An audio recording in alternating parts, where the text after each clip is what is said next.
मंजूर असं जाहीर करते. विषय क्रमांक 27 सन्माननीय सभागृह नेते माननीय सभाध्यक्ष महोदय, नवी महापालिकेच्या मुख्यालयातील विविध विभागासाठी कार्यालयीन कागदपत्रांच्या झेरॉक्स प्रती काढण्याकरिता वाढीव रकमेस मान्यता मिळण्याबाबत आयुक्तांनी सभागृह महापालिकेस पत्र पाठवलेलं ते सादर करण्यात. या विषयावर कोणाला बोलायचं आहे? विषय क्रमांक 27 मी मंजुरीसाठी टाकत आहे. ज्यांना मंजूर आहे त्याने हात वर करा. विषय क्रमांक 27 सर्वांमध्ये मंजूर. विषय क्रमांक 28 सभागृह नेते माननीय नवी महापालिका आरोग्य विभागाअंतर्गत करा पद्धतीने कंत्राटी निव्वळ तात्पुरत्या स्वरूपात वैद्यकीय अधिकारी या पदावर नियुक्ती देण्याबाबत आयुक्तांनी मान्यतेसाठी पत्र सभागृहापुढे दिलेले आहे. ते सभागृह समोर ठेवण्यात येते. विषय क्रमांक 28 वर कोणाला बोलायचं आहे?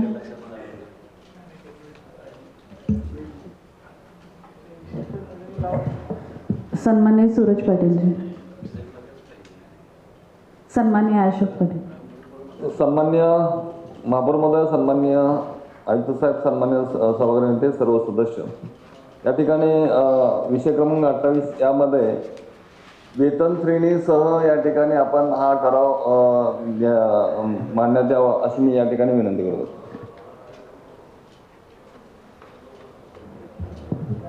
सन्माननीय सूरज पाटीलजी बोलायचं आपल्याला. विषय क्रमांक 8 सन्माननीय अशोक पाटील साहेबांनी मांडलेल्या उपसूचनेला मी अनुमोदन देते. विषय क्रमांक 28 मी उपसूचनेसह मंजुरीस टाकत आहे. सुधारणेसह मंजुरीस टाकत आहे. सूचना ज्यांना मंजूर आहे त्याने हात वर करा. विषय क्रमांक 28 सर्वांमध्ये मंजूर. विषय क्रमांक 29 सन्माननीय सभागृह नेते म्हणते. सभाध्यक्ष महोदय, शासनाने दिनांक 31/3/26 रोजी सेवा विनियम 2026 संबंधी ठराव निर्मित केलेल्या पार्श्वभूमीवर आयुक्तांनी नेमक केलेले संबंधित अधिकारी कर्मचाऱ्यांची नियुक्ती भारमुक्ती आदेश रद्द करण्याबाबतीत शासनाच्या अंतिम निर्णयाच्या अधीन राहून त्यांना सेवा पुरवत त्या शासन निर्णयाच्या अधीन राहून कायम ठेवण्याबाबतचा ठराव या ठिकाणी मी मांडत आहे.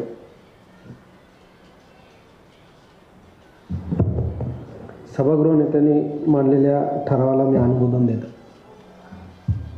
विषय क्रमांक 29 वर कोणाला बोलायचं आहे? बोला द्वारकानाथ भैरशी. सन्माननीय महापौर महोदय, सन्माननीय आयुक्त साहेब, सन्माननीय सभागृह नेते, सन्माननीय स्थायी समिती सभापती, सन्माननीय विरोधी पक्ष नेते, सर्व सन्माननीय सदस्य, सन्माननीय अधिकारी वर्ग, सन्माननीय पत्रकार बंधू, महापौर महोदया, या ठिकाणी सेवा विनियम 2026च्या संबंधी त्या ठिकाणी आपण ठराव मंजूर केला होता आणि त्या मंजूर ठरावाच्या अनुषंगातून शासनाकडून तो ठराव निलंबित केल्याचं या ठिकाणी पत्र आपण ह्याच महासभेमध्ये सुरुवातीला सांगितलं आणि शासनाने त्यामध्ये आपल्याला संधी दिलेली आहे त्या ठिकाणी की 30 दिवसामध्ये अभिवादन त्या अनुषंगातून सादर करण्याची संधी दिलेली आहे. आणि मला वाटतं जेव्हा शासन त्या ठिकाणी संधी दिलेली आहे आणि शासनाकडे हा प्रलंबित विषय आहे आणि त्याच्यामुळे पुनश्च त्या ठिकाणी तो ठराव त्याच्या अधीन राहून त्यांना पूर्ववत सेवेमध्ये त्या ठिकाणी कायम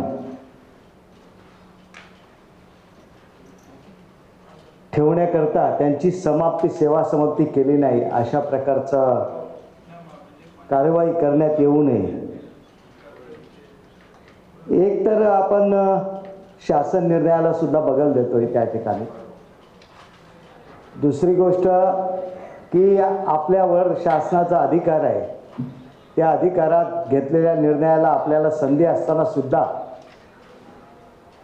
शासनाने घेतलेल्या निर्णयाला ठीक आहे अधीन राहून हा भाग वेगळा असतो, परंतु तो जर त्या ठिकाणी अभिवादन आपलं मंजूर करण्यात आलं तर त्या ठिकाणी आपण जो ठराव मंजूर केलेला आहे तो लागू होणार त्या ठिकाणी लागू होणार असं मी म्हणतो.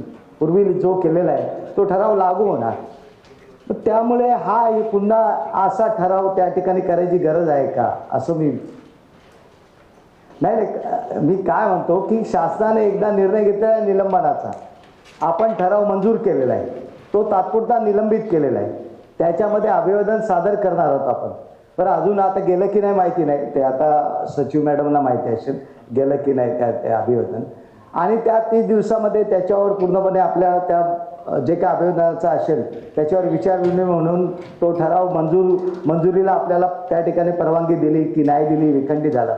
जर मंजूर झाला त्या ठिकाणी तो ठराव शासनाने मंजुरी दिली तर तो त्या दिवसापासून लागू होणारच आहे. ज्या दिवसापासून आपण नाही मी तसं नाही म्हणत आहो. तुम्ही एक लक्षात घ्या, आपण ठरावात हे करतोय म्हणून बोलतो मी. हां ठीक आहे. म्हणजे काय की जर शासनाने तो ठराव मंजुरीला दिली, अभिवादन आपला मंजूर केला, नाही स्पष्ट करा तुम्ही, मी फक्त ठीक आहे हरकत नाही चालेल. म्हणजे भोईर साहेबांनी याविषयी प्रश्न उपस्थित करणं आवश्यक आहे. तुम्ही पण एक माहिती देतो म्हणजे त्या तुमच्या पूर्णपणे की आपण सेवा विनियम तयार केले, शहराच्या आपल्या संस्थेच्या फायद्यासाठी आपण जे निवृत्ती वय आहे ते आपण वाढवलं, 58 चं 60 केलं. आयुक्त महोदयांनी या ठिकाणी शासनाचं निलंबन होण्याच्या आधीच त्यांना सेवामुक्त करून टाकलं. आणि त्या ठिकाणी आपण एक रिप्लाय त्या ठिकाणी दिलं, वाचला असेल आपण.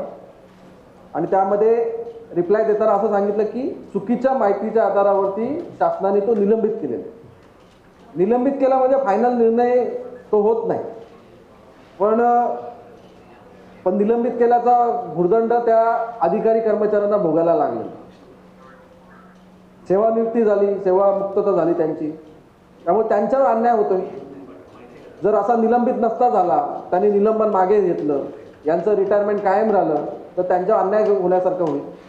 आणि निश्चितच आपण आपल्या असलेल्या अधिकार क्षमतेमध्ये आपण ते घेतलेलं, तर आपण काय निर्णय बगर वगैरे देत नाही. आपण शासनाचा पुन्हा आदरच ठेवतो. शासनाचा आदर ठेवून त्यांची सेवा आपण कायम ठेवावी, जेणेकरून त्यांच्यावरती झालेला जो अन्याय आहे की चुकीच्या पद्धतीने त्यांना सेवानिवृत्ती केलेला आहे आणि चुकीच्या पद्धतीमुळे त्यांच्यावरती तो अन्याय झालेला आहे, ते दूर करण्याच्या दृष्टीने आपण शासनाने जर विखंडित केला तर आपण त्या ठिकाणी त्यांना सेवामुक्त करू. पण मला नाही वाटत की आपण जो रिप्लाय दिलेला आहे आणि आपण देखील आपण विविध दरवाजे त्या ठिकाणी ठोठवणार आहोत. आणि तात्पुरते नाही आपण काम करू, त्या कर्मचाऱ्याला विचारू आपण की महापालिकेने विचारावं की तुम्ही सेवा तुम्हाला कायम ठेवायची की नाही ठेवायची, की तुम्हाला सेवानिवृत्त व्हायची. ऐकून घ्या, ती सुधारणा करू आपण त्याच्यामध्ये. तोपर्यंत या निर्णय होईपर्यंत पगार देखील त्यांचा रोखून ठेवू आपण, काय मानधनावर तात्पुरता ठेवू आपण. कार्यमुक्त नाही कंटिन्युअसली त्या खंडन व्हावं नाही. त्यांना माहिती नाही काय, त्यांनी जो रिप्लाय दिलाय ना, त्यांनी जी माहिती दिली शासनाकडे ती मुळात किती चुकीची होती ते मी त्या आपल्या रिप्लायमध्ये मी सांगून दिलेलो. त्यामुळे मिसलीड केलं शासनाला, शासनाची टोटली दिशाभूल त्या ठिकाणी केली, त्यामुळे शासनाने निलंबित केला. त्यामुळे आपण एक त्यांचं मिसअंडरस्टँडिंग दूर करण्याच्या दृष्टीने शासनाला विनंती केली. पण त्या दिशाभूलच्यामुळे त्या कर्मचाऱ्याला त्याचा भुर्दंड भोगायला लागतोय. आज आपण न्यायाची भूमिका घ्यायची की नाही, म्हणजे एखादी इमारत लिगल आहे की इलिगल आहे ती जर त्याला नोटीस आली म्हणणं मांडायची, पण त्यामध्ये थोडी तोडायची असते. त्याला म्हणणं मांडल्यानंतर त्यांनी लिगल का इलिगल ते नंतर प्रश्न आहे, पण त्या आधीच तोडून टाकली तर त्याला काय महत्त्वच राहणार नाही. त्यामुळे कोणावर काय अन्याय होऊ नये या दृष्टीने आपण हा ठराव सभागृहापुढे सादर केलेला आहे. आणि आपण निर्णय घेताना शासनाच्या निर्णयाच्या अधीन राहून त्या बाबतीत निर्णय घेण्यासाठी आपण घेतलेला आहे. त्यामुळे सभागृह यामध्ये तुम्ही देखील आपली भूमिका या बाबतीत देखील स्पष्ट करा आणि प्रश्न देखील विचारा, या बाबतीत शंका विचारा. नाही बोला. माझं म्हणणं काय की जो तुम्ही पुन्हा ठरवलाय, एक तर निलंबन तात्पुरतं आहे आणि ज्या ठरावाचं निलंबन केलेलं आहे तो ठराव आपण मंजूर केलेला आहे. आपण मंजूर केलेला आहे. ठराव आपण मंजूर केलेला आहे, बरोबर की नाही? तो मंजूर केलेला ठराव शासनाने तात्पुरता निलंबित केलेला आहे. उद्या तो ठराव मंजूर झाला तर त्यांना केलेलं कार्यमुक्त किंवा सेवामुक्त जे काही केलं असेल ते लागू होणार नाही. कारण कसं काय त्यांनी नाही पण त्यांनी नाही एक मिनटं मग म्हणून बोलतो मी आम्ही म्हणूनच नाही म्हणूनच असं नाही ऐका ना, म्हणूनच बोलतो मी. मग महासभेच्या निर्णयाला काय महत्त्व राहणार? मी म्हणूनच माझा पुढचा प्रश्न हाच आहे, तुम्ही समजून घ्या की मग महासभेने निर्णय घेतलेला आहे ना, आपण निर्णय घेतला ना मंजुरीचा. उद्या जर ते सेवामुक्त झाले असं तुमच्या म्हणण्याप्रमाणे की केलं असेल पण त्यांनी तो तात्पुरतं त्यांनी त्या ठिकाणी सेवामुक्त करण्याचे आदेश त्यांनी दिले असतील, केले पूर्ण. अच्छा मग आता दुसरा प्रश्न त्या ठिकाणी निर्माण होणार साहेब. ऐका सभागृह नेते साहेब, की आता आपल्या निर्णय हा केला, हा निर्णय घेतला, पण त्यांनी त्याची अंमलबजावणी केली पाहिजे. आणि केले की अंमलबजावणी नंतर जो काही त्यांचा पगार वगैरे सगळं ते चालू राहणार, परंतु शासनाने तो ठराव विखंडित नाही केला पाहिजे, ही सुद्धा तेवढीच जबाबदारी राहील. कारण का त्याच्या नाही ना साहेब, तात्पुरता निलंबित केलेला आहे ना शासनाने. हो तात्पुरते आपण त्यांना घेऊन टाकू. मी कुठे नाही बोललो, मी विरोध नाही केला ना. तात्पुरते घेऊन टाकू ना. मी विरोध नाही करत, तुम्ही समजून घ्या. मी विरोध केलेलाच नाही त्यांना, तुम्ही समजून नाही घेत. मी विरोध नाही केला त्यांना. मी काय सांगतो, तो ठराव जेव्हा आपण हा करणार, तात्पुरतं घेणार, त्यांना पेमेंट देणार. उद्या जर चुकून ठराव विखंडित झाला तर ते पगार वसुलीचे आदेश झाले, मग ते होणार ना साहेब, तुम्ही हे समजून घ्या. म्हणून सांगतो की ते क्लॅरिफाय घ्या करून की महासभेचा निर्णय तुम्ही अंमलात आणा म्हणून, असं मी सांगतो आयुक्तांकडून. त्यांच्याकडून महासभेमध्ये घ्या ना ते, की बाबा आम्ही त्याची कार्यवाही करतो म्हणून. बघा, या ठिकाणी कायदेशीर बेकायदेशीर गोष्टी होतात. त्या बाबतीत कायदेशीर बेकायदेशीर ठरवणारे कोर्ट ठरवतं. या बाबतीत प्रशासनाकडून बाबतीत काही नियमबाह्य पद्धतीने काम झालं तर आपण नाही ठरवू शकतो, पण आपण नियमाचा धरून निर्णय घेऊ शकतो. आर्बिट्री मी बोललो होतो मागच्या वेळेस की आर्बिट्री तुम्ही काही करू नका या बाबतीत. आणि त्या बाबतीत मग त्यांनी आर्बिट्री त्या ठिकाणी माहिती देखील पुरवली आणि तशा प्रकारचा निर्णय देखील झाला. तर या ठिकाणी आपण या MOH पद होतं, आपला MOH त्या ठिकाणी गेलं. त्या पदाचे नियुक्ती प्राधिकरण हे महापालिका आहे. जो नियुक्ती प्राधिकरण असतो ना, तोच सेवा नियुक्त करण्याचा प्राधिकारी असतो. आणि या ठिकाणी MOHला सेवा नियुक्ती करण्याचे आदेश आयुक्त महोदयांनी कसे दिले याची एक स्पष्टता देखील त्या ठिकाणी द्यावी आयुक्त महोदय. कारण की जो प्राधिकरण नियुक्ती करतो तोच प्राधिकरण सेवामुक्त करू शकतो. आणि त्याची अपॉइंटिंग ऑथॉरिटी कमिशनर नाही, अपॉइंटिंग ऑथॉरिटी ही महापालिका आहे. आणि महापालिकेने कुठे त्या ठिकाणी केलेलं नाही. त्यामुळे सचिव महोदय, आपण आपल्या महापालिकेच्या वतीने त्यांचं अपॉइंटिंग लेटर म्हणजे तो सेवामुक्ततेचा रद्द करण्याचा निर्णय काढा त्यांच्या नावाने. आणि त्या बाबतीत त्यांची तात्पुरती नेमणूक शासनाच्या निर्णयाच्या अधीन राहून तिकडे नमूद करा की पगार देखील होईल ठेवा. कारण की 30 दिवसात त्यांना निर्णय द्यायचा आहे. आणि या ठिकाणी पुढे आपले या महिन्यात देखील रिटायर होणार आहेत. किती रिटायर होणार? अनेक लोक रिटायर, त्यांना देखील प्रोटेक्शन आपल्याला द्यायला लागेल. या 2 वर्षामध्ये 400 लोक रिटायर होतात. 400 लोकांनी महापालिका खाली होणार. भरतीचा काय थांगपत्ता त्या ठिकाणी नाही, तरी वरची फळी आपल्याला भेटणार नाही. त्यामुळे या निर्णयाच्या माध्यमातून आपण आयुक्त महोदयांनी सांगावं की अपॉइंटिंग ऑथॉरिटी महापालिका असताना आपण त्या ठिकाणी निलंबित कसं सेवामुक्तता कशी केली या बाबतीत जरा स्पष्टीकरण द्यावं.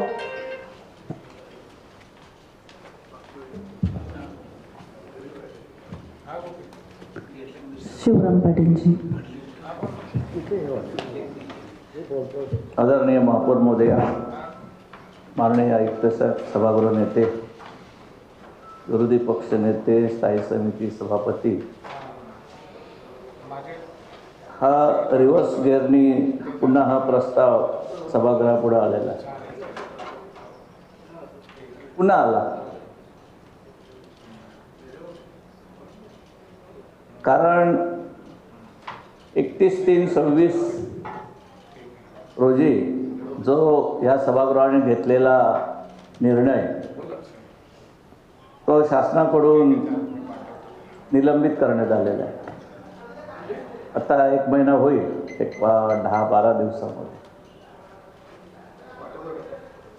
मला वाटतं आपण जो सेवा विनियम 2026 हा मला वाटतं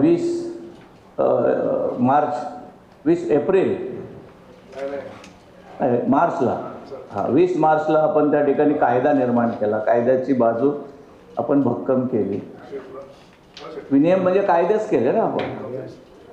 आणि माझ्या माहितीप्रमाणे सभागृह नेते कायदा ज्या दिवशी आपण पारित करतो त्या दिवशी कायद्याची ते अंमलबजावणी असते असं मला वाटतं. आता माननीय आयुक्तांनी त्यांच्या प्रोसिजरनुसार त्या 8 लोकांना त्या ठिकाणी कार्यमुक्त केलेलं आहे. आणि आपण म्हणतोय की त्या लोकांना आपण कार्यसेवेत घ्यावं.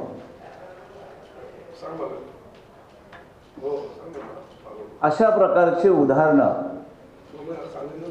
भिवंडी आणि औरंगाबाद महापालिकेमध्ये 2 प्रकरणं झालेली आहेत की माननीय आयुक्तांनी कार्यमुक्त केल्यानंतर सभागृहाच्या रेट्यानं त्यांना पुन्हा 1 ते 1.5 वर्ष त्या ठिकाणी सेवेत घेतलं गेलं. त्यांना सगळ्या सुख सुविधा देण्यात आल्या. आणि कोर्टाचा बडगा असा आला की त्या दोन्ही अधिकाऱ्यांकडून गेल्या 1.5 वर्षात जे काही पैसे घेतले होते ते वसूल करण्याचा प्रसंग आला. असा प्रसंग आपल्या लोकांना ओढवू नये गरज. मी त्यांना घेऊ नका वगैरे नाही. आणि आपण सारखे म्हणतो की आमच्या सभागृहाचा हा आदेश प्रत्येकानं पाळलाच पाहिजे. सभागृह अंतिम निर्णय आहे. मग आयुक्त साहेब ऐकत नाहीत का? म्हणून मी मगाशी बोललो की माननीय आयुक्तांचं निवेदन पहिल्यांदा होऊ द्या की त्यांनी नक्की काय केलेलं आहे. कारण हा रिव्हर्स गिअरने आपल्याकडे आलेला आहे प्रस्ताव, पुन्हा आलेला आहे. तर माननीय आयुक्त साहेब आपण याच्यावर आपलं मत एकदा शासनाने घेतलेल्या निर्णयाच्या विरुद्ध आपण या ठिकाणी या लोकांना सेवेमध्ये घेणार आहात का? घेतले तर त्याचे काय परिणाम होतील ह्याचं या ठिकाणी सभागृहाला सांगावं. म्हणजे सभागृहाचं मत मोकळं होत जाईल. आणि म्हणून सभागृह नेते माननीय आयुक्त साहेबांना ह्या बाबतीमध्ये बोलू द्या आणि मग त्यानंतर मला बोलायला संधी द्या. सन्माननीय आयुक्त साहेब. सन्माननीय महापौर महोदय, सन्माननीय सभागृहातील सर्व सदस्य, मी एक हिअरिंग होती म्हणून दुसऱ्या ह्याच्यात बसलो होतो, परंतु विषय निघाला आणि मलाही इकडून चिठ्ठी यायला लागली की तुम्ही या. तुम्ही म्हणणार आत्ताच कसे आले ऐकता, अगोदर का नाही आले? तर मी अगोदर पण ऐकत होतो सगळं, विशेषतः आरोग्याच्या विषयाबाबत. आणि आपली जी काही गंभीर चर्चा झाली, खरोखर परिस्थितीमध्ये आपण सर्व सदस्यांनी ज्या भावना व्यक्त केल्या, एकतर डॉक्टरांची संख्या, डॉक्टरांचे पगार आणि उपलब्ध असलेलं मनुष्यबळ, तर याच्याबाबत निश्चितपणे आपण आपलं सभागृह संपल्यानंतर काही सदस्यांशी बसून आपण एक मार्ग आपल्याला महानगरपालिकेला हे काढावे लागतील. आम्ही ते सगळे प्रस्ताव आपण तयार करू. आपण आरोग्यसेवा बळकट करण्यासाठी मनुष्यबळ सगळ्यात महत्त्वाचं आहे. मी अपोलो हॉस्पिटलला विचारलं की तुमच्याकडे डॉक्टर किती आहे आणि नर्सिंग स्टाफ किती आहे. 350 बेड ते ऑपरेट करतात आणि 150 डॉक्टर्स आहे आणि 500 नर्सिंग स्टाफ आहे. म्हणजे जवळजवळ आपण, मला वाटतं की सदर एक सन्माननीय सदस्य डॉक्टर राजसाहेब वगैरे बोलत होते की आपल्याकडे एका पेशंटच्या मागे 25 पेशंटच्या मागे एक नर्स, आणि त्याने कुठे कुठे काय करावं. ही वस्तुस्थिती आहे. याचं कारण काय आहे हे आपल्याला ह्याच्या खोलात गेलं पाहिजे. नर्सिंगमध्ये त्यांनी हे पण सांगितलं की 8-10 मेडिकल कॉलेजेस आहेत, हे काही नर्सिंग कॉलेज नाही आहे. आणि हीच वस्तुस्थिती त्याला सगळ्यात मोठी कारणीभूत आहे. कारण इथे अनेक ठिकाणी त्यांना जॉब ऑपॉर्च्युनिटीज आहेत आणि आपल्या जॉब ऑपॉर्च्युनिटीजमध्ये आपल्या कामाच्या वेळेमध्ये आपली असलेला कामाचा वर्कलोड आणि आपण देणारं मानधन या सर्व गोष्टींचा परिणाम होऊन आपल्याकडून लोक 3-3 महिन्यामध्ये सोडून जातात नर्सिंग स्टाफ. 3 ते 4 महिन्याच्यावर कोणी ॲट्रिशन रेट इज व्हेरी हाय. आणि हे टाळण्यासाठी आपण ह्या सगळ्या पदं कायमस्वरूपी भरले तरच ते आपल्याकडे राहतील. कारण बाहेरच्या सेवेमध्ये कायमस्वरूपी राहत नाही. त्यामुळं आपल्याला कायमस्वरूपीची पदं भरण्यासाठी आपण जाहिरात पण काढलेले आहेत. त्याला काही न्यायालयीन प्रक्रियेमध्ये आपण तो दुसरा जो विषय त्याच्याशी आपले काही कर्मचारी महोदय आपण न्यायालयात गेले आणि त्यांचेसुद्धा हक्क आहेत, त्यांचीसुद्धा बाजू न्यायालय ऐकून घेऊन जो काय निर्णय त्याच्यावर येईल, मला वाटतं की त्याच्यामध्ये आपण ते पदं आपल्याला जी ऑलरेडी जाहिरात काढलेली आहे पदं पण भरली जातील आणि उर्वरित पदंसुद्धा आपण तातडीने भरू. म्हणजे तो एक केलं आणि डॉक्टरची जाहिरातसुद्धा आपण काढलेली आहे. आणि बाकी काही पदं जी आहेत ती राष्ट्रीय आरोग्य अभियानामध्ये नॅशनल हेल्थ मिशनने त्यांनी काही एक मानधन ठरवून दिलेलं असतं. आता हेल्थ वेलनेस सेंटरमध्ये 40,000 रुपये 32,000 रुपये ती त्यांनी ठरवून दिलेले असतात. आणि मग त्याच्यामुळे ते गव्हर्नमेंटकडून जे अनुदान येतं त्या अनुदानाच्या स्कीम आपण इम्प्लिमेंट करत असताना आपल्याला वेगवेगळे वेतन श्रेणी ह्या आपल्या पुढे आलेल्या हे पण प्रस्तावामध्ये दिसलं असेल.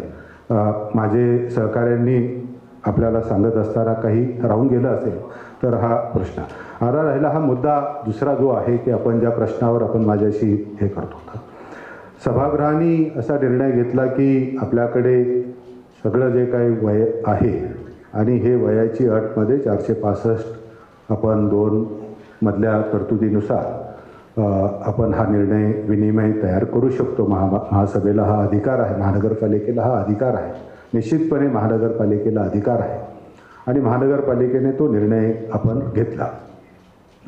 परंतु हा निर्णय झाल्यामुळे त्याच्यामध्ये 2 बाबीमध्ये जसं महाराष्ट्र नागरी सेवा नियम हाही आपण 1995 स्वीकारलेला आहे आणि महाराष्ट्र नागरी सेवा नियम 1982च्या नियम 10 सेवानिवृत्तीचं वय किती असावं याची व्याख्या केलेली आहे. हा आणि मग त्याच्यावरून तिथे 58 आहे, 58चं 60 झालं म्हणजे तो नियम बदलतो. दुसरं असं आहे की एखाद्या सेवानिवृत्तीच्या वयामध्ये सेवानिवृत्ती वेतनसुद्धा बदलतं. हा आपण सेवानिवृत्तीसाठी कमीत कमी 10 वर्षाचं वय पेन्शनसाठी मिनिमम 10 वर्षे क्वालिफाईंग सर्व्हिस लागते तर त्याला पेन्शन मिळते. 8-9 वर्ष झाले तर एखादा कायम कर्मचारी असेल तरी त्याला सेवानिवृत्ती वेतन मिळत नाही. त्याला कमीत कमी 10 वर्षाची सेवा व्हावी लागते आणि जास्तीत जास्त सेवा ही 33 वर्ष झाली तर त्याला फुल पेन्शन मिळतं. 30 वर्षाची सेवा झाली तर त्याला फुल पेन्शन मिळत नाही. फुल पेन्शनमध्ये 3 गोष्टी असतात. एक आहे त्याचे पेन्शन, दुसरं असतं त्याला पुन्हा देणारा आपण सेवानिवृत्ती उपदान, त्याला ग्रॅच्युटी म्हणतात. आणि हे ग्रॅच्युटी आपण प्रत्येक 6 महिन्याच्या सर्व्हिससाठी आपल्याला अर्धा पगार मिळतो. म्हणजे आणि तो शेवटचं जो वेतन घेतो त्याच्या आधारे करतो आणि 16.5 वेतन त्याला फुल ग्रॅच्युटी मिळू शकते. म्हणजे 40 वर्षाची नोकरी झाली तरी त्याला 16 मिळते, पण 15 म्हणजे 30 वर्षाची नोकरी झाली तर 15च मिळतात. ज्यावेळेस आपण हा निर्णय घेतो की त्याचं सेवानिवृत्तीचं वय हे आपण 58चं 60 करतो, ओघानेच त्याच्या सेवानिवृत्तीच्या वेतनामध्ये सुद्धा फरक पडतो. आणि आपला त्याच नियमामध्ये 465 जो आहे त्याच्यामध्ये आहे की ज्यावेळेस सेवानिवृत्ती वेतनामध्ये काही बदल होणारे प्रस्ताव असतील, असे विनिमय असतील, त्याला शासनाच्या पूर्व मान्यतेची आवश्यकता आहे. या दोन्ही बाबी आपल्या सभागृहासोबत मी त्याही वेळेस आपण चर्चा करत असताना सांगितलं होतं. ही बाब ज्यावेळेस आपला ठराव माझ्याकडे आल्यानंतर मी त्याच्यावर पुन्हा कायदेशीर सल्ला घेतला. मी राज्य शासनाला मान्यतेसाठी तो प्रस्ताव पाठवला होता. कारण राज्य शासनाची मान्यता ह्या दोन्ही घटकामुळे, एक तर नियम 10 बदल होत असल्यामुळे जसं 455 सांगतो की नियम करण्याचा अधिकार आहे पण राज्य शासनाच्या मान्यतेने आहे, बरोबर. तर तसाच हाही एक आपल्याला 465 सुद्धा हा जो आहे 2 तिथेही तीच तरतूद होती. आणि ह्या दोन्ही बाबी विचारात घेऊन राज्य शासनाकडे ज्यावेळेस प्रस्ताव मान्यतेला गेला होता आणि वेळ निवृत्तीची आलेली होती, कारण तारीख तर याच्यामध्ये, तर त्यावेळेस राज्य शासनाची मान्यता मिळालेली नाही असा स्पष्ट उल्लेख करून मी एक आदेश पहिल्यांदा काढला आणि 8 जे कर्मचारी आपले अधिकारी होते त्यांना सेवानिवृत्तीचे आदेश काढले. पुढे 31 तारखेलाच राज्य शासनाने हा जो काही आपण महानगरपालिकेने घेतलेला काही जो निर्णय होता त्याला निलंबित केलं. ते आदेशसुद्धा मला 31 तारखेला मिळाले आणि त्याच्यानंतर मी जो पूर्वीचा आदेश काढलेला होता तो मी रद्द केला आणि थेट फक्त सेवानिवृत्तीचे आदेश या सर्व कर्मचाऱ्यांचे काढलेले आहेत. याच्यामध्ये राज्य शासनाने जो काही निलंबित केलेला आहे, मला वाटतं आज पहिला जो विषय आम्ही सभागृहापुढे ठेवला होता आपल्या, की हा राज्य शासनाने निलंबित केलेल्याबाबत महानगरपालिकेला आपली जी बाजू मांडायची राज्य शासनासमोर, त्याचं आपला जो काही आपण बचाव असतो, आपलं जे काही म्हणणं आहे तेही आपल्याला साधण्यासाठी आम्ही विषय आपल्यापुढे ठेवला होता.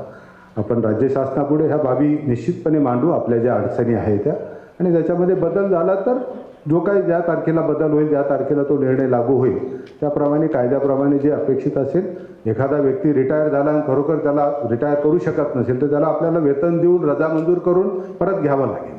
आणि दुसरा जो प्रसंग आपले सन्माननीय सदस्यांनी सांगितला की उद्या जे औरंगाबादमध्ये आणि इतर छत्रपती संभाजीनगरमध्ये आणि इकडे जे घडलं तर ते सुद्धा हे प्रसंग आपल्यावर येऊ शकतात.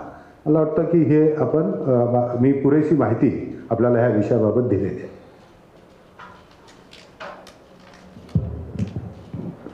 सन्माननीय पॉईंट ऑफ ऑर्डर. आयुक्त साहेब, मी मगाशी सांगितलं की विनियमन जे आम्ही 2026ला लागू केले, कायदा ज्या दिवशी कायदा पारित केला जातो त्या दिवसापासून कायद्याची अंमलबजावणी होते की रिव्हर्सप्रमाणे कायद्याची अंमलबजावणी होऊ शकते, याचं आपण उत्तर दिलं तर बरं होईल.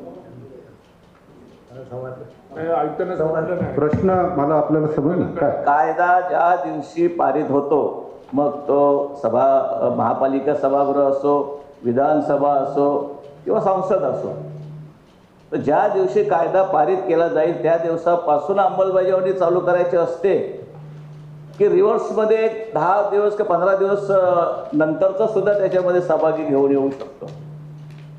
मला वाटतं की कायदा करत असताना ह्या दोन्ही बाबी फार ठळकपणे लिहाव्या लागतात की कुठल्या तारखेला हा कायदा लागू होईल.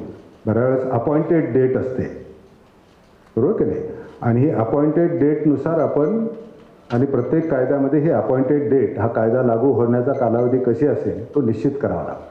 त्यामुळं त्याला काय असं ठोक उत्तर नाही की मला 5 वर्षापूर्वी करायचं असेल तर काही गोष्टीमध्ये आपल्याला माहिती असेल की आपण टॅक्सच्या बाबत केंद्र सरकारचे काही आदेश आपण पूर्वपक्षप्रमाणे लावले गेले, काही लोकांना टॅक्स द्यावा लागला. फेमस केस आहे व्होडाफोनची टॅक्सची केस, आपण जर वाचली तर त्याच्यामध्ये त्यांचं तेच आर्ग्युमेंट आहे की आपण पूर्वलक्षप्रमाणे कसं लावता हे करता, परंतु हा कायदा करणाऱ्या कायदेमंडळाचा अधिकार आहे कुठल्या तारखेपासून लावा, आणि तो न्यायालयाच्या कसोटीवर टिकला तर राहा. सन्माननीय किशोर पाटकरजी.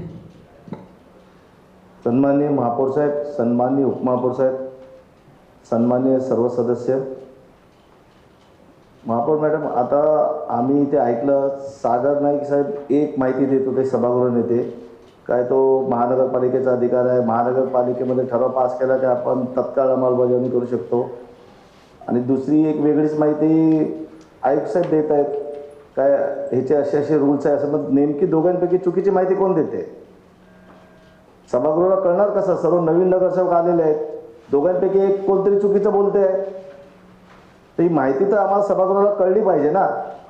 दुसरी गोष्ट, सागर नाईक साहेब महापौर होते, जयवंत सुतार साहेब महापौर होते, तर इकडे कोणताही ठराव पास झाला त्यावेळेला आम्ही एवढ्या वर्षात हेच प्रथा बघायचो काय ह्याला कायद्याची अंमलबजावणी करायची आहे तर ते तात्काळ ह्याच्या इतिवृत्तावर सही करतो सर्वांच्या समितीने, अगोदर सही करायचे. आजपर्यंत तुम्ही लोकांनी आम्हाला इतिवृत्त दिलं नाही आणि जे ठराव पास करतात त्याच्यावर तुम्ही अंमलबजावणी कशी काय करू शकता? गेल्या वेळेला सेम इश्यू हाच झाला होता, इथे ठराव पास झाला होता, मेरिट्स कन्फर्म नव्हते केले दुसऱ्या सभेमध्ये, रमाकांत म्हात्रे साहेब कोर्टात गेले जाऊन स्टे घेऊन आले होते, काही इतिवृत्त मंजूर नव्हता, तुम्ही अंमलबजावणी करता कशा? आम्हाला इतिवृत्त का देत नाही? अजून एकाही सभेचं दिलेलं नाही, कसली भीती वाटते? द्या ना तुम्ही जे काही ठराव पास करता त्याचे इतिवृत्त, सर्व नगरसेवकांचा अधिकार आहे, आम्हाला लोकांना मिळाले पाहिजे. देत का नाही तुम्ही लोक? खिलारी मॅडम तुम्हाला पत्र दिलंय, मी दिलंय, सर्व नगरसेवकांनी पत्र दिलंय, तुम्ही देत का नाही? कोणाचं दडपण आहे तुमच्यावर? आम्हाला पुढची ऍक्शन घ्यायला इथूनच लागणार आहे ना, आमचा अधिकार आहे तो. काय आम्हाला करा ना तसं आणि मग करा ना अंमलबजावणी. तुम्ही लोक मिनिट्स कन्फर्म करत नाही आणि ते चुकीची माहिती देत सुटलात. अधिकार आहे, अधिकार आहे. आता झाले ना आमचे पण 4 टर्म, आम्हाला माहित आहे किती अधिकार आहे तो, पण मिनिट्स कन्फर्म न करता तुम्ही अंमलबजावणी चालू केलेली आहे. मला इतिवृत्त पाहिजे कोर्टात जायसाठी, मला कंप्लेंट करायला इतिवृत्त पाहिजे. खिलारी मॅडम तुम्ही देणार की नाही देणार? कधीच देत नाही. का देत नाही तुम्ही? आता किती झाले महासभा? येस सर, मी सांगते आहे. सन्मान्य सदस्यांनी जो विषय उपस्थित केलेला आहे, 20 फेब्रुवारीची आपली सभा जी आहे ती बरेच दिवस चालली. त्याचं इतिवृत्त जे आहे ते झालेलं आहे. माननीय महापौरांची मान्यता घेऊन पुढील सभेमध्ये ते ठेवलं जाणार. अंमलबजावणी करू शकता तुम्ही त्या ठरावावरती? तुम्ही जे ठराव पास केले त्याच्यावर अंमलबजावणी करता येते का? इतिवृत्त पास नव्हता, कसं तुम्ही अंमलबजावणी केली सर्व लगेच? सांगा, करता येतं का आम्हाला कायद्यानुसार? इतिवृत्त जे आहे, इतिवृत्त जे तयार झालेलं आहे ते माननीय महापौरांनी सांगा. इतिवृत्त कन्फर्म न करता महापौरांनी तुम्ही अंमलबजावणी करू शकता? येस सर, मी दोन्ही सांगते आहे सर. आपण इतिवृत्त देखील पुढच्या सभेमध्ये ठेवते आहे आणि ज्याप्रमाणे मागच्या वेळेला देखील आपण काही ठराव जे आहेत ते सभागृहामध्ये एक न अन्वय कायम करण्यात आलेले आहेत आणि ते अंमलबजावणी करता त्या विभागाला पाठवण्यात आलेले आहे. आम्हाला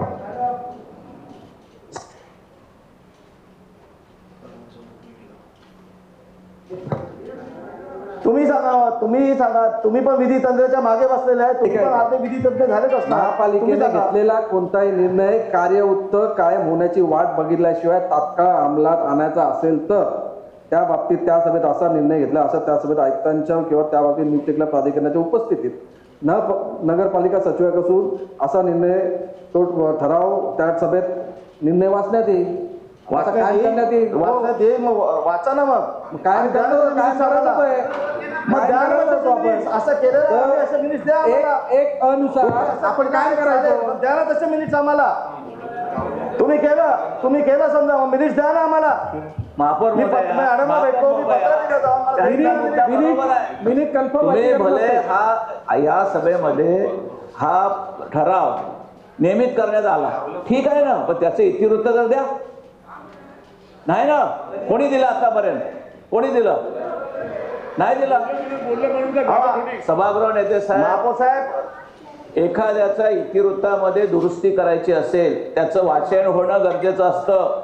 एखाद्याचं तुम्ही धचा मा करणार असाल त्याने वाचन करून ते इतिवृत्त नियमित करायचं असतं. मागच्या सभेत तुम्ही काय करा? इतिवृत्त नाही. कोणी सांगितलं असं? साहेब, तुम्ही नवीन नगरसेवकांची दिशा काय करू नका, त्याला कळू द्या ना.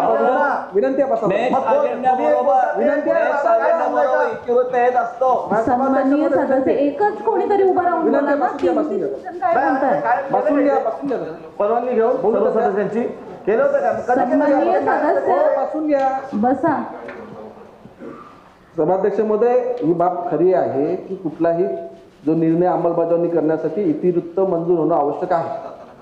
पण जर कुठलाही कार्यवृत्त कायम न करता अंमलबजावणी करायची असेल तर तो एक न नुसार सचिवांनी जाहीर केल्याप्रमाणे तो कायम करण्यात येतो निर्णय इकडे आपल्या सभागृहामध्ये. आणि तो इतिवृत्त मंजूर न केल्यास काय सन्माननीय अगोदर तुम्ही असंच करायचं, कायम करतो दरवेळेला तुम्ही तसंच करायचे. महापौर असताना इमिजिएट तुम्हाला इम्प्लिमेंट करायचा होता. निर्णय काय होतो? निर्णय आपला ठरावात असायचा.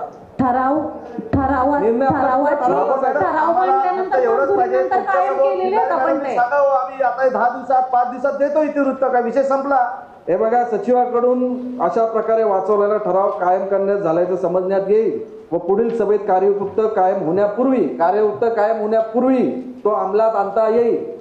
अहो पण ते तुम्ही द्या ना तसं लिहून आम्हाला. कशाला पळवाट काढता? सन्माननीय सदस्य, तुम्ही सुद्धा सभागृहात होतात. अजेंडा आला यायचं आणि मग ते सभागृहापुढे आपण ठेवून ते कायम करायचं, ही प्रथा आहे. मग आतापर्यंत एकही इतिवृत्त आलं नाही. आतापर्यंत सागर राईसाहेब तसाच करत तुम्ही काय केलं त्याच्यावर आमचं ऑब्जेक्शन नाही, पण काय केलंय ते काय बोलले, पाटकर साहेब काय बोलतायत की अंमलबजावणी कशी केली? अहो तुम्ही केली ते तुम्ही कागदात तसा मंजूर घेतलाय ते पण नाही बोलतात. गट नेत्यानं विचारलं, कधी तुम्हाला विचारून केलं काय ते? सन्माननीय कधी सदस्य, केलं? ठराव मंजूर झाल्यानंतर कायम केलेला आहे मॅडम आणि इथे त्याच्यानंतर अंमलबजावणी झालेलं केलेली चार आहे. आम्ही झालेलं चार माहित आहे तसंच मग ते करता. पण आम्हाला अंमलबजावणीच्या- इकडून का तुम्ही असं केलेलं आहे, आम्हाला द्या तसं रायटिंग मध्ये. हा, परवानगी घेऊन कशाला देता? तुमची ड्युटी आहे ना ती. निवडून आलेल्या नगरसेवकांचा अधिकार आहे ना. आणि आता सागर नाईक साहेबांनी एक माहिती दिली, कमिशनर साहेबांनी एक माहिती दिली. दोघांपैकी कोण चुकीचं बोलतंय सभागृहाला सांगावं. मी सभाध्यक्ष महोदय, सर्वप्रथम आयुक्त महोदयाला एक प्रश्न आहे की इंटरप्रेट करणं, कायदा इंटरप्रेट कोण करतो त्या बाबतीत सांगावं, आणि कायदा इंटरप्रेट करण्याचा अधिकार कोणाला आहे?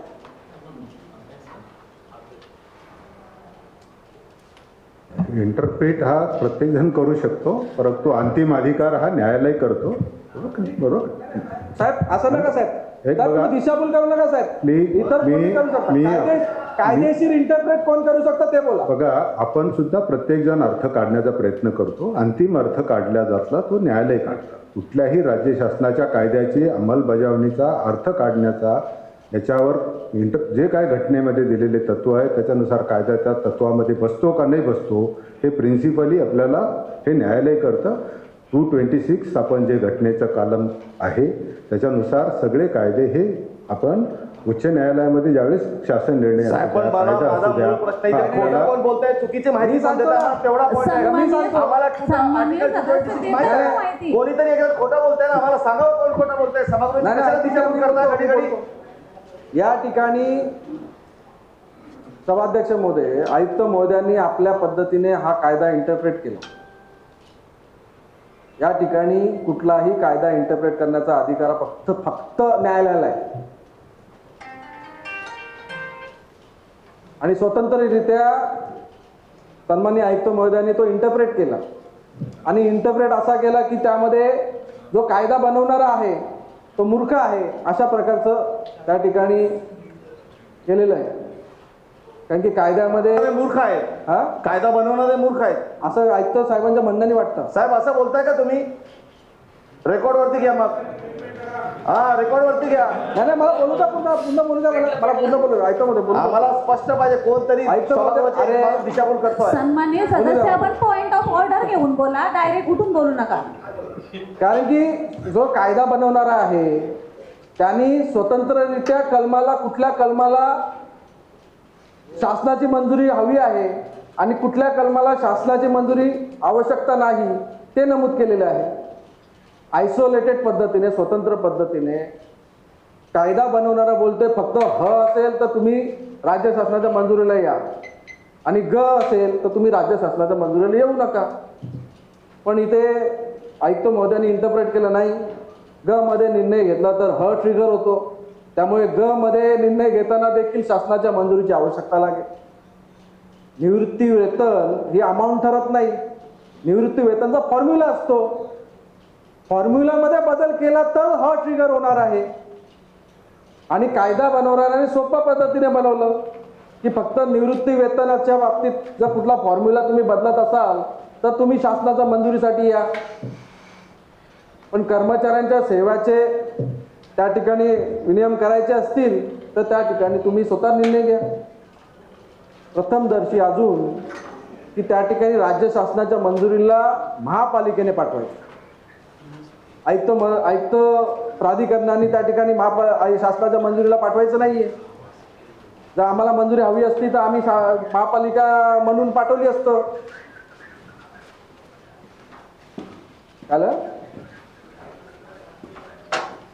पण सचिव आणि आयुक्त महापालिका नाहीये. नाही, आयुक्त महापालिका नाहीये, आयुक्त आहेत.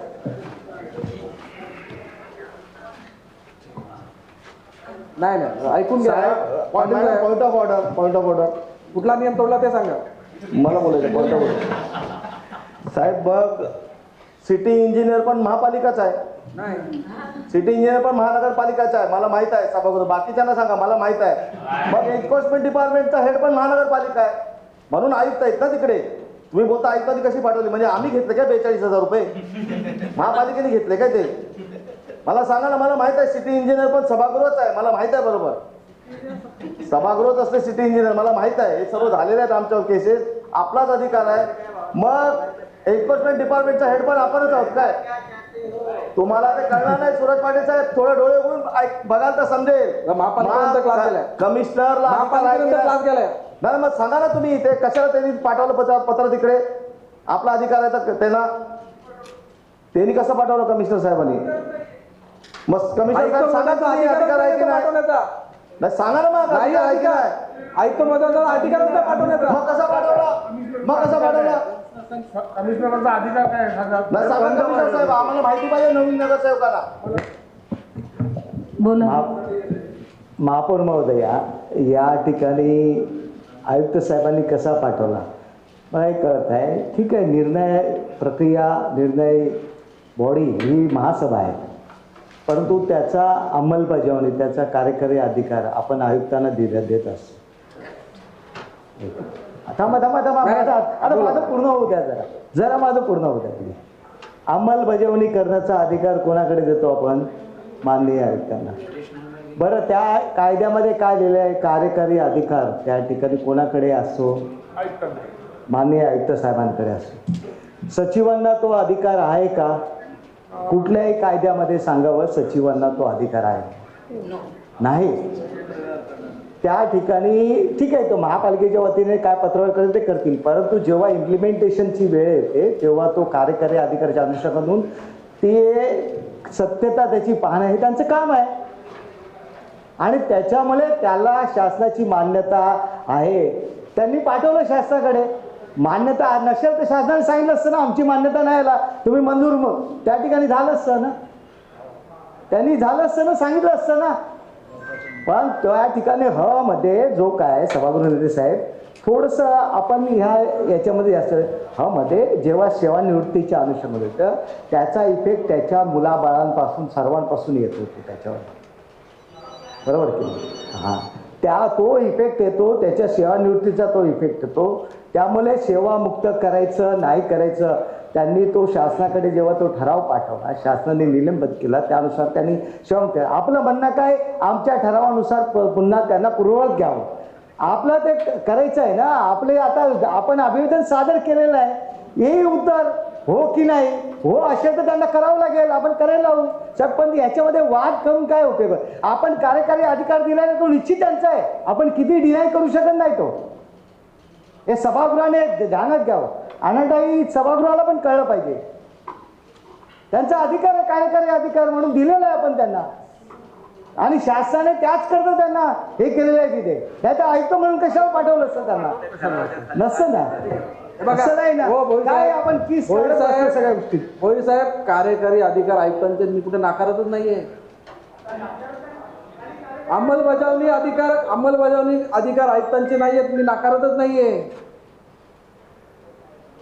पण महापालिकेने पाठवायचं आहे, त्या ठिकाणी आयुक्तांनी नाही पाठवायचं. सांगतो म्हणून सांगतो तुम्हाला, आपण जो शासनाचा पत्र आपला निलंबनाचा आला त्याचा रिप्लाय आयुक्तांच्या नावाने नाही केलाय, महापालिकेच्या नावाने केलं. जिथे आपण एक प्रस्ताव देखील पास केला मागच्या, जेथे आयुक्तांनी शासनाकडे मंजुरीसाठी सादर करायचे तेथेच आयुक्तांनी सादर करायचे. आणि जेथे लिहिलेलं आहे महापालिकेने शासनाची मंजुरी घ्यावे, तिथे महापालिकेच्या वतीने सचिवांनी साईन करून त्या ठिकाणी तो पाठवा. आता तुम्हाला असं त्या ठिकाणी वाटतंय, तुम्हाला नसेल, तुम्हाला मी सांगेन, तुम्ही माझ्या वयाने मोठे आहेत, त्यामुळे मी तुम्हाला दुसरे शब्द कार्यकारी अधिकार, अंमलबजावणीचे अधिकार आणि करस्पॉन्डन्स पत्र व्यवहाराचे अधिकार यामध्ये फरक आहे. आपले पेपर कायदा स्पष्ट बोलतो, आयुक्त, महापौर, आयुक्त, महानगरपालिका आणि इतर प्राधिकरण हे वेगवेगळे आहेत, त्यांची सायनिंग ऑथॉरिटी ही वेगवेगळी आहे. त्यामुळे जिथे लिहिले महापालिका पाठवेल तिथे महापालिकेनेच पाठवायचं आहे, आयुक्त महोदय त्या ठिकाणी पाठवू शकत नाही. या ठिकाणी तुम्ही सांगा. त्यांचं स्वतःचं प्रत्येकाचं ओपिनियन आहे. आयुक्त महोदयांना देखील माहिती आहे मी या ठिकाणी जी प्रोसेस आहे ती लढतोय, शेवटी इंटरप्रिटेशन कोर्टातूनच घेऊन येणार आहे मी. जर याच्यामध्ये एनर्जी माझी पण जाणार आहे, सभागृहाची एनर्जी पण जाणार आहे, आयुक्त साहेबांची एनर्जी झालेली आहे, पण हा एनर्जी कशासाठी, ही वेस्ट एनर्जी कशासाठी केली? चुकीच्या इंटरप्रिटेशनमुळेच झाली. हा नाही, ते उत्तर देतील त्या बाबतीत. पण ही काय लढाई काय फक्त शासन स्तरावरती थांबेल असं नाहीये. ही लढाई कोर्टापर्यंत जाईल. कोर्ट शेवटी इंटरप्रेट त्या ठिकाणी करणारच आहे. हा ठराव त्या ठिकाणी आहे, निर्णय आहे.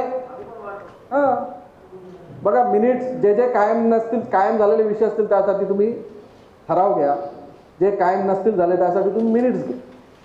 पण या ठिकाणी हा ठराव असा आहे की जसं तुम्ही म्हणले की बरोबर आहे शिवराम साहेब, की औरंगाबाद आणि भिवंडी या ठिकाणी चुकीच्या पद्धतीने केल्यामुळे त्यांचं वसुली त्या ठिकाणी रिकव्हरी होऊ शकते. पण हा आपण या ठिकाणी त्यांचं त्या अन्याय होऊ नये, खंडित होऊ नये या बाबतीत देखील आयुक्त महोदय सांगावं की जर या ठिकाणी 60चं जर मान्य झालं तर त्यांना कशा प्रकारे पुन्हा सेवात घेऊ शकतो. त्यांचा जो अन्याय फक्त या गोष्टीमुळे झाला असेल तो अन्याय दूर कसा करू शकतो. या महिन्यात 7 लोक जाणार आहेत, या 2 महिन्यात 40 लोक चाललेत. 40 लोक या 2 महिन्यात चाललेत. संस्थेचा एक अनुभवी कर्मचारी वर्ग आपल्यापासून त्या ठिकाणी निघून जातोय. नवीन लोक खालच्याच याच्यावर येतील. अरे आयुक्त महोदय त्या दिवशी म्हणाले की एकही कर्मचारी आपला पदोन्नतीसाठी पात्र नाही. एकही कर्मचारी. 6 वर्ष असते तर आपण केलं असतं, पण एकही कर्मचारी, त्यामुळे वरच्या पदांवरती फक्त डेप्युटेशनवर त्या ठिकाणी येणार आहे. तर या दृष्टीने मी ठराव टाकलेला आहे. आता आयुक्तामध्ये एक आपण स्पष्ट करावं की ज्या पदांचं नियुक्ती प्राधिकरण महापालिका आहे त्या पदांना सेवामुक्त करण्याचा अधिकार कोणाला आहे हे देखील आपण स्पष्ट करावं. आणि आम्ही जे जे बोलतोय त्याबद्दल गोष्टीबद्दल देखील स्पष्टीकरण करावं आपण.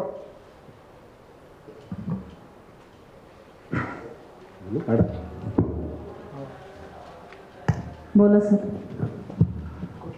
सन्माननीय महापौर मॅडम, मला वाटतं की या सभागृहाचं गांभीर्य, सभागृहाची सर्व सदस्यांची विषयाचं गांभीर्य, याच्यामध्ये मान अपमान असं करण्याचा हेतू मी ठेवणं हेही गैर आहे आणि तसं होण्याचा संभवही कधीच होणार नाही.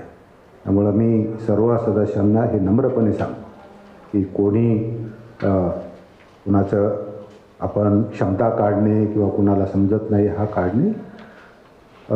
राहिला मुद्दा, ह्या प्रश्नाचा जो मुद्दा आहे इंटरप्रिटेशन, हा ज्यावेळेस आपण म्हणतो की निश्चितपणे सभागृहाने दोन्ही बाजूंनी ज्यावेळेस चर्चा होत असताना की मला अंमलबजावणी ज्यावेळेस करायची, एखाद्या कार्याची निर्णय महापालिका घेऊ शकते. निर्णयाची अंमलबजावणी करण्यासाठी तो माझ्याकडे ज्यावेळेस आला, सचिव विभागाकडून माझ्याकडे देण्यात आला आणि त्याच्यामध्ये अंमलबजावणीसाठी माझं स्पष्ट मत झालेलं होतं. आपण जरी म्हटलं असाल की आयुक्तांनी हे स्वतःचं मत आहे आणि हे स्वतःचं मत मी अफर्म करायला राज्य शासनाकडे पाठवलेलं.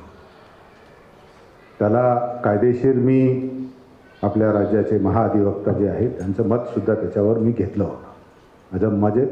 माझं मत हा जो भाग आहे त्याला आधार मी सभागृहामध्येही या गोष्टी ज्यावेळेस मी या चर्चेमध्ये सहभागी झालो होतो त्यावेळी सभागृहाने ते मान्य नाही केलं. त्याचा मी त्या सभागृहाचा तर मी म्हणणार नाही की सभागृहाने त्याला मानलं पाहिजे नाही मानलं पाहिजे, आपला अधिकार आहे, आपण निर्णय घेतला. पण अंमलबजावणी करत असताना माझ्यासमोर ज्यावेळेस हा प्रश्न आला की मी हे अंमलबजावणी करू शकतो का, आणि जर अशाच पद्धतीने जर कायदे होणार असतील, अशाच पद्धतीने सभागृहाने ठरवल्यानुसार जर फक्त मी काम करायचं असेल तर माझी गरजही नाही, दुसरं कोणीही येऊन बसला तरी इथे चालू शकतो. त्यामुळं माझी आपल्याला सर्वांना नम्र विनंती आहे, हा विषय ऑलरेडी राज्य शासनाकडे पाठवल्यानंतर राज्य शासनाने हा ठराव ऑलरेडी निलंबित केलेला आहे. त्याच्यापुढे आपण आपलं जे काही महानगरपालिका असेल, आयुक्त असेल, सगळ्यांना हा निर्णय मिळाला आहे. आपण सांगितलं की डिस्क्रिएशन पॉवर आयुक्त म्हणजे संज्ञा, व्यक्तिशः नाही बोलत मी, आयुक्त संज्ञांनी आपल्या सभागृहाने घेतलेले हे डिसिजन हे बाइंडिंग आहेत आयुक्तांवरती. त्यांनी अंमलबजावणी त्याची करायची आहे. आयुक्तांना त्यापुढे डिस्क्रिशन पॉवर नाही आहे आपल्या ॲक्टमध्ये. त्यामुळे आयुक्त डिस्क्रिशन पॉवरनुसार आपण की त्या आम्हाला अंमलबजावणी करायची नाही अशा प्रकारचा निर्णय घेऊ शकत नाही. जर असं असेल तर कायद्याची तरतूद स्पष्ट करावी. मला वाटतं की मी माझं पहिलं आधी संपवतो, म्हणजे पूर्ण करतो ते. आणि ही जी काय आपण कार्यपद्धती फॉलो करून आपण ज्यावेळेस केलं, ज्यावेळेस कायदा स्पष्टपणे सांगतो की नेम 455, आता आपण त्याला म्हणणार तुम्ही इंटरप्रिटेशन, तर आता मलाही वाचल्यानंतर तो समजतोच आहे ना. तुम्हालाही वाचल्यानंतर आपण सुद्धा ज्यावेळेस सदस्य म्हणून माझ्या पुढे आपण प्रस्ताव पाठवता, आपण एक कायदा वाचूनच पाठवता. तुम्ही एक अर्थ काढतो, मी एक अर्थ काढतो, परंतु न्यायालय ज्यावेळेस त्याचा अर्थ काढेल आणि याच्यामध्ये जसं आपण म्हटलात की कुणाचं नुकसान झालं तर निश्चितपणे जर हे पुढे न्यायालयाने हे दोन्ही निर्णय कमिशनरच्या मान्यतेला पाठवणे चुकीचं आहे, राज्य शासनाने निलंबित करणं चुकीचं आहे हे ठरलं निश्चित होतं, तर निश्चितपणे हे सर्व कर्मचारी 60पर्यंत येतात सेवेमध्ये. त्यांना त्या कालावधीची रजा उपलब्ध असते व रजा देता येतात आणि ते सेवेमध्ये 60पर्यंत राहू शकतात. पण हे कधी की ज्यावेळेस हे निर्णय राज्य शासनाच्या निलंबित झालेला निर्णय जो आता पुढे ज्यावेळेस न्यायालयाकडून तो रद्द होईल. आता दुसरं आपण जसं म्हटलं की कमिशनरांना असे काही वेगळे अधिकार असतात का, तर निश्चितपणे कमिशनरांना काही वेगळे अधिकार असल्याचं कारण नाही, पण अंमलबजावणीचे अधिकार कायद्याने कमिशनरला दिले आणि अंमलबजावणी करत असताना मलाही ह्याच चौकटीत बसून अंमलबजावणी करायची असते. कारण महानगरपालिकेला आपण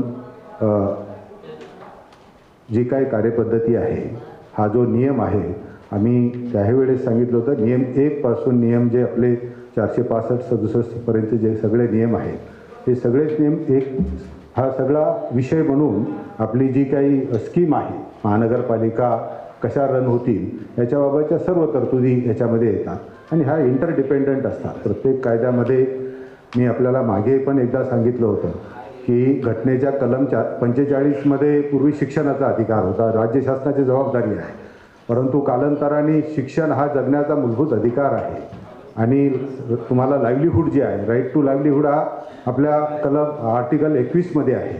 तरी सुप्रीम कोर्टाने हा आता शिक्षणाचा कायदा हा मूलभूत अधिकारमध्ये आणला, जो आपल्या इकडे होता, जो पूर्वी घटनेच्या आपल्या कलम 45मध्ये होता.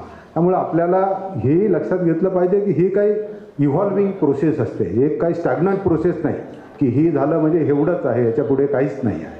त्यामुळं जे काही निर्णय भविष्यामध्ये येतील निश्चितपणे त्याच्यामध्ये जो निर्णय येईल त्याची अंमलबजावणी होईल. हा मुद्दा की आपल्याला कर्मचाऱ्यांना त्याचा भूदंड नको बसायला. या ठिकाणी जे रिटायर झाले त्यांना परत सेवेत घेता येतील का, तशाच पद्धतीने कंटिन्युअस पद्धतीने आपल्याला सांगतो मी सन्माननीय सदस्य, सन्माननीय सभागृहाला, राज्य शासनाचा निर्णय न्यायालयाने रद्द केला तर निश्चितपणे घेता येईल.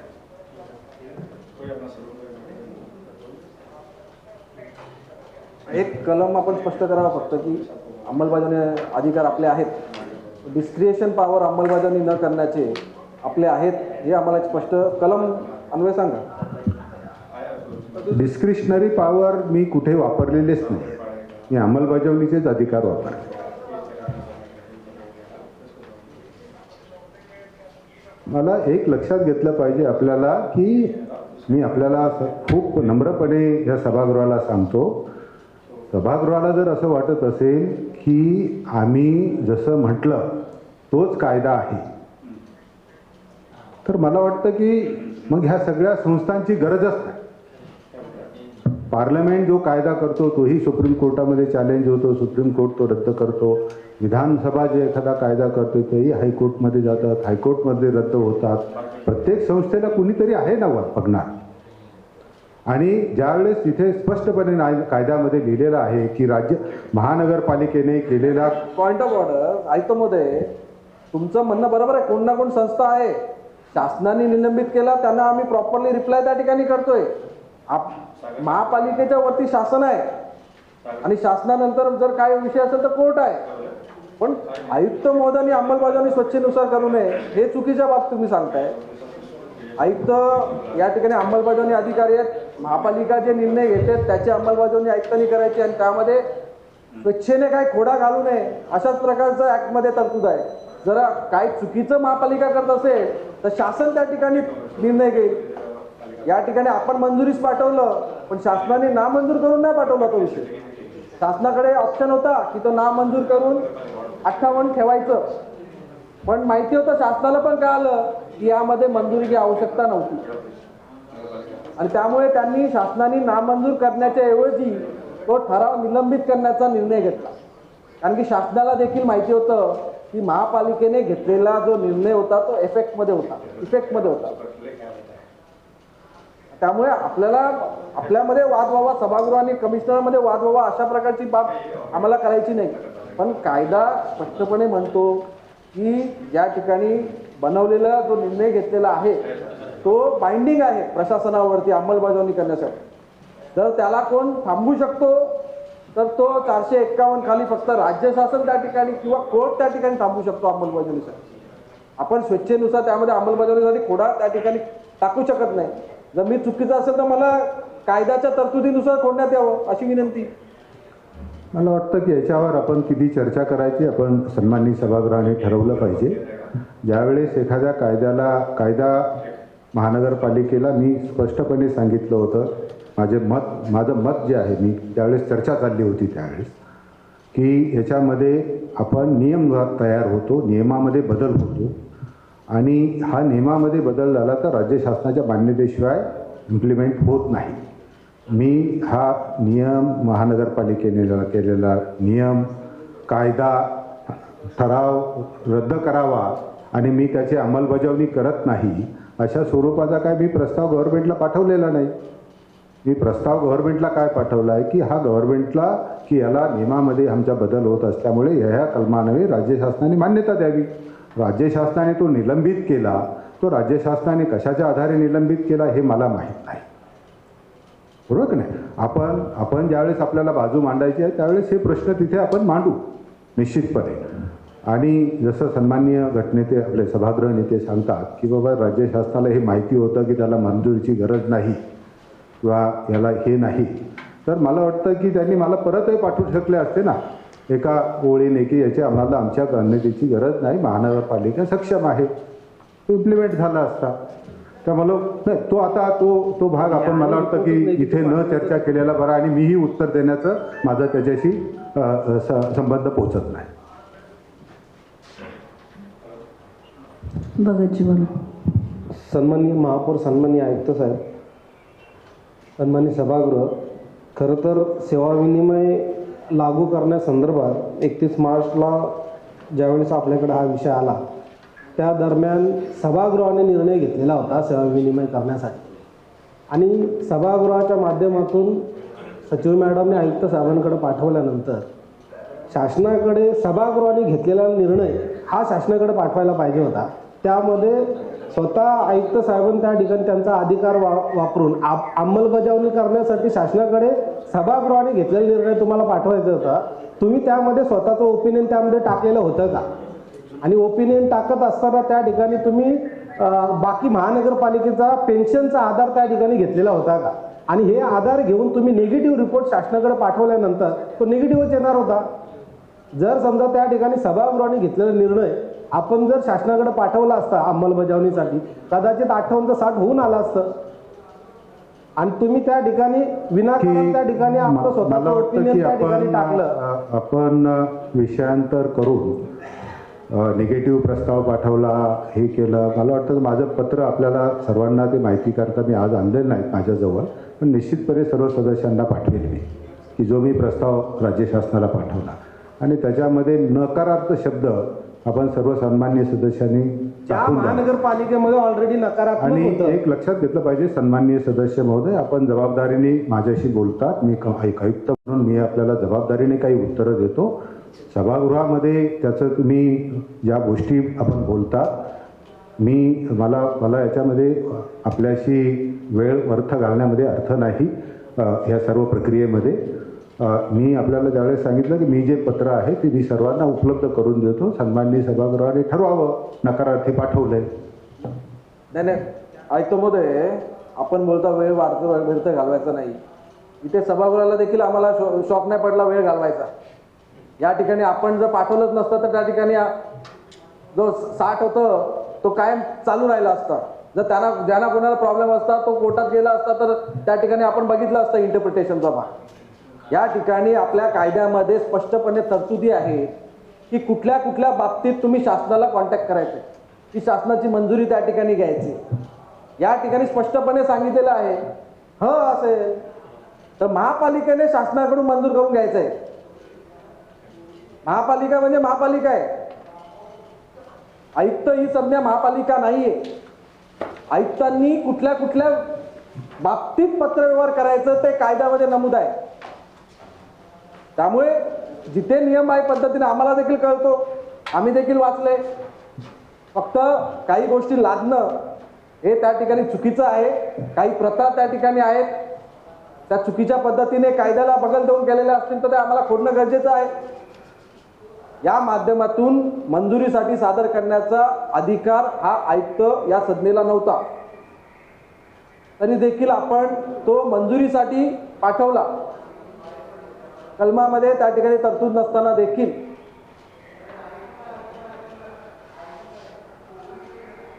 पण शासनाच्या मंजुरीची आवश्यकताच नव्हती. शासनाच्या मंजुरीची आवश्यकता नव्हती. ऐका मॅडम, पॉइंट ऑफ ऑर्डर. या ठिकाणी आयुक्तांनी मंजुरीसाठी पाठवलं, नामंजूर नाही केलं शासनाने, निलंबित केलं. म्हणजे राज्य शासनाला आपल्याला आपण केलेला ठराव हा मान्य नव्हता.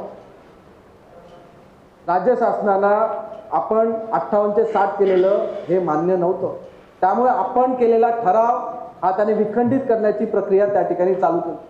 आणि त्यांनी त्या ठिकाणी आयुक्त महोदयांनी जे पत्रामध्ये नमूद केलेलं ती कारणं देऊन त्या ठिकाणी ते निलंबित केलं. त्याची कारणामास आणि त्याचं उत्तर आपण त्या ठिकाणी सभागृहाच्या स्टार्टिंगला दिलं. आयुक्त साहेब जे 95ला किंवा 96ला जे सेवा नियम बोलतात ते नियम फक्त एक ठराव आहे, ते नियम नाही आहेत. त्याला नियम बोलताच नाही येणार कारण की त्याला शासनाची मंजुरीच नाहीये. पण महानगरपालिका सन्माननीय सदस्य महोदय, सभागृह नेते, आपण ह्या सभागृहामध्ये म्हणजे माझ्या बाजूला बसलेल्या सदनात म्हणजे आपण खुर्चीवर होता आणि मग मी असं विचारू शकतो का याच्या कशा अंमलबजावणी केल्या मागच्या 30 वर्षामध्ये, कसं चाललं, कशासाठी हे चर्चा करतो आपण. मला वाटतं की आपण ह्या गोष्टीमध्ये वास्तव हे नाही केलं पाहिजे. ज्यावेळेस ह्या सभागृहाने ठराव केला, बघा ना, आतापर्यंत ज्या सेवा नियमाबाबत महानगरपालिकेने 1995 पासून की सर्व राज्य शासनाचे मनाचे सेवा नियम स्वीकृत केले आणि जर त्याला राज्य शासनाची मान्यता घेतली नाही, ह्या मागच्या 30 वर्षामध्ये महानगरपालिका ह्या बिना नियमाची चालली का? म्हणजे असं आपण सगळं मागच्या 30 वर्षामध्ये सगळं चुकीचं झालं का? आयुक्त महोदय, या ठिकाणी ह्या गोष्टीला आपण ह्या तांत्रिक गोष्टी तुम्ही जर विचार करत बसलात तर हे सगळे प्रश्न येतात ना. दिशाभूल फक्त नियम शब्दाचा वापर आहे. ऐकून घ्या, दिशाभूल फक्त नियम शब्दाचा करताय तुम्ही. बोला. आपण सन्माननीय मला बोलायला चान्स दिला मॅडम. काय मॅडमनी चान्स दिला बरोबर. मॅडम, मला एक गोष्टीचं आता सागर नाईक साहेब सभागृह नेते नियमानुसार सभागृह चालवतात, त्यांना सर्व नियमानुसार पाहिजे, बाय द बुक पाहिजे, ठरलेलं आहे. सभागृहात शिस्त लावतात हे पण ठरलेलं आहे. मग त्यांनी तो त्या दिवशी ठराव पास केला, त्याचे मिनिट्स न पास करता ते कसे बोलतात अंमलबजावणी करा? पहिले आम्हाला त्याचं उत्तर द्या ना. पॉइंट ऑफ ऑर्डर कसं करता तुम्ही मला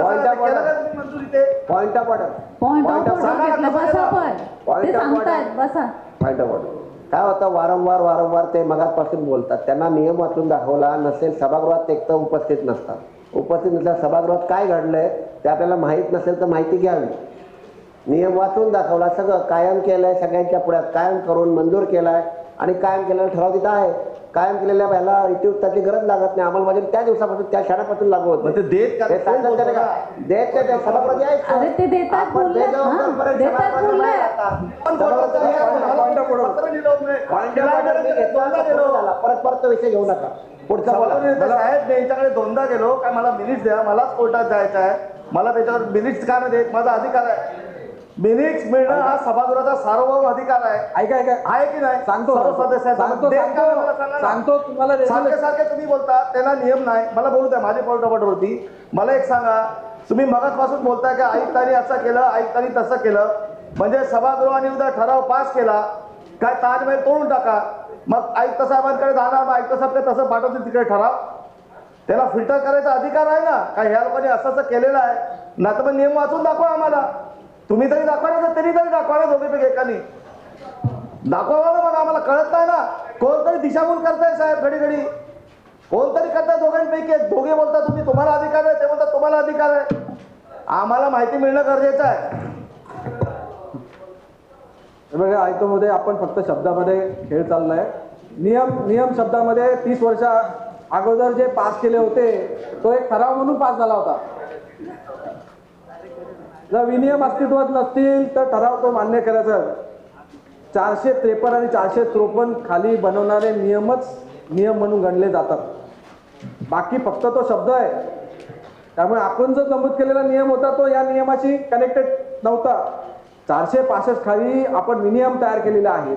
त्यामुळे या आधी केलेले सर्व नियम हे रद्द मानण्यात येण्याचा निर्णय आपण घेतला. 465 खाली बनवलेले विनियम हे सुपरसीड करतात. त्यामुळे यामध्ये विलंब न घालता त्या ठिकाणी याचा सोक्षमोक्ष तर होणारच आहे. या बाबतीत आता राज्य शासन देखील आपण जो रिप्लाय केलेला आहे त्याबद्दल देखील कळवतील. हळूहळू तुम्हाला देखील कळेल की काय कायदेशीर आहे, काय बेकायदेशीर आहे. वाट बघू. पाटकर साहेब ऐकून घ्या, तुम्ही ठरावाची कॉपी मागाल तर ठरावाची कॉपी भेटेल, पण ठरावाची कॉपी देतील. पण इतिवृत्त भेटणार नाही. अजून काही की इतिवृत्त आपण काय केलं, दोन गोष्टी आहेत, दोन बाबी आहेत, ठराव आणि इतिवृत्त. ठराव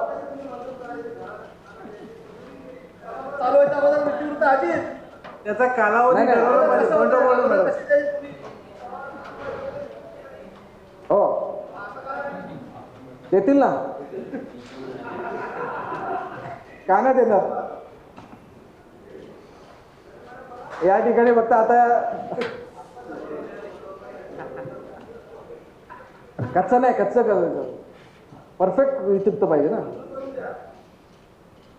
आयुक्त महोदयांनी फक्त एवढं स्पष्ट करावं की जर हा नियम रद्द वगैरे करून आला तर आपण पुन्हा सेवेमध्ये घेणार आहोत की नाही, किंवा आपण सेवेत घेऊन टाकू. मला वाटतं की मी याच्यावर उत्तर दिलं सभागृह नेते की आपण हा सर्वांच्या समोर सांगितलं की जर राज्य शासनाने उच्च न्यायालयाने हा रद्द केला तर आपण घेणार, हे मी अगोदरच स्पष्ट केलं. मला वाटतं 15-20 मिनिटापूर्वी ह्या प्रश्न मी पूर्ण आपल्याला स्पष्ट केला. आपल्याला वाटतं की मला वाटतं म्हणजे माझी अशी हे आहे की आपण इथे थांबलं पाहिजे आणि पुढे जाऊन पुढचे विषय चर्चा करावा. माझा अधिकार नाही तो, पण माझी विनंती आहे. आयुक्त महोदय, महापौर मॅडम, याच्यात ती सुधारणा आम्ही मानतोय की आयुक्त महोदयांनी निवेदन केलेलं मान्य आहे, बरोबर आहे की आता जेव्हा त्यांचा निर्णय येईल त्यांना त्या सुट्टी आणि वगैरे ते आयुक्त साहेबांचं मान्य आहे, परंतु सद्यस्थितीत आपल्याला जी आवश्यकता आहे ती पाहता तात्पुरत्या स्वरूपात निर्णय येईपर्यंत त्यांना सेवेत ठेवण्यात यावं. जो काय निर्णय येईल तो बांधील राहील, तोपर्यंत कुठल्या काम तसे एक स्पष्टता पाहिजे होती. स्पष्ट राहिलं अपॉइंटिंग ऑथॉरिटी जी आहे त्याच्या व्यतिरिक्त कोणी सेवा करू शकतो का अपॉइंटिंग ऑथॉरिटी शिवाय?